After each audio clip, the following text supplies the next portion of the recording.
Hey everybody, it's Dr. Zubin Damania, ZDoggMD if you're nasty. Okay, this vaccine thing, everybody's talking about 12 to 16 to 18 months to develop a vaccine. Government officials are telling us this.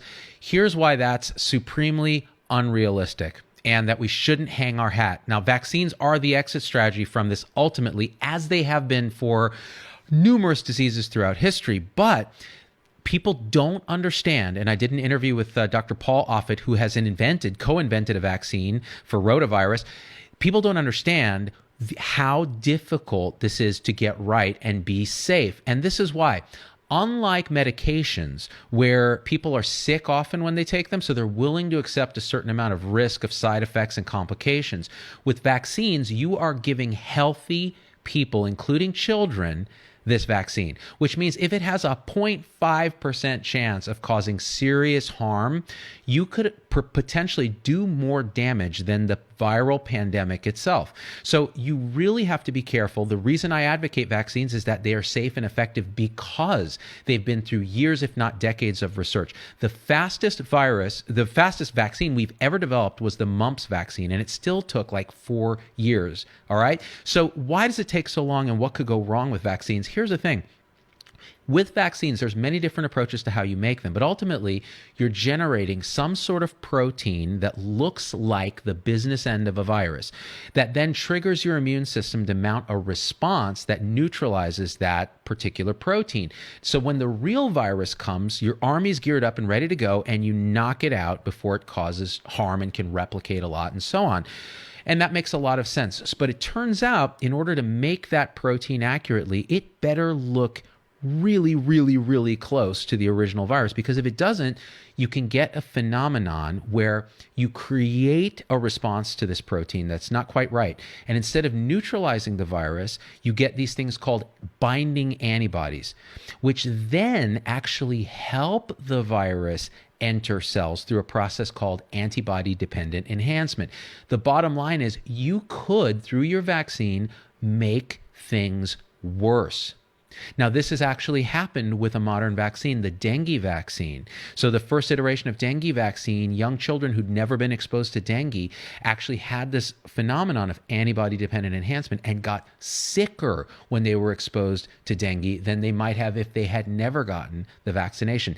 That is why you need to study it very carefully in humans and animals. You need to make sure you understand what the dose should be. You need to do a placebo-controlled trial in this case where you can actually see, is it effective and is it safe in enough humans ultimately that we're comfortable going to the next phase. And you still won't be perfectly comfortable, but at least we can say, okay, it's effective, it's safe, we're not seeing these immune enhancement phenomenon, and then you have your exit strategy from COVID-19. If you try to rush that, you could end up creating a bigger problem than the disease itself, which we cannot tolerate.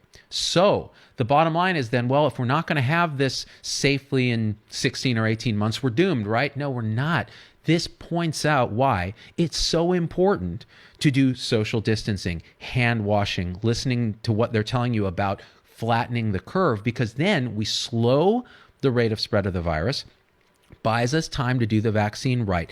Also, we're working in parallel on antiviral treatments, so actual other treatments for the disease itself, working on understanding how better to manage these patients when they end up in the hospital, understanding why some people get sick and some people don't, which may lead to other treatment strategies, and improving our technology to actually track cases so that if we flatten the curve, we can exit ramp this by actually testing people for antibodies that might imply they've been infected and now are immune, sending them back to work.